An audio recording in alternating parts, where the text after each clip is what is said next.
Alright, so here's a quick tip for you guys that I didn't think about till after I'd already kind of screwed this up the other day. But you might notice in some of my other video or my pictures, I was doing the paint stripping and stuff on this block, and I had it masked off because I didn't want to get the paint stripper and junk in my cylinders or down inside the motor anywhere.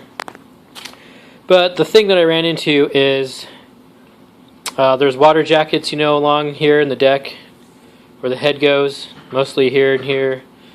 Not sure where the other water ports might be.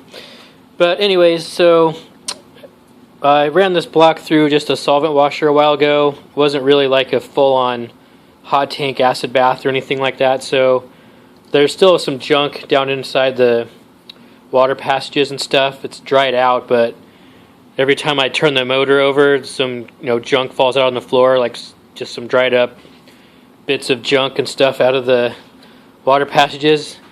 So when I had this taped off the other day to do the paint stripper, every time I masked it off, like along here, the tape, and I covered it in paper and everything all the way around. But when I rolled it over, a lot of that junk fell out into my masking paper. So when this was upside down, the paper was covering here, all this stuff kind of fell out in the paper. And then when I had to roll the engine over to, put some paint strip on the other side or something, all that junk fell out of the paper and fell back inside the motor. So I'm going to have to do some extra cleanup now, but my advice would be to just run tape, cover all of these passages and ports, just cover them all with tape.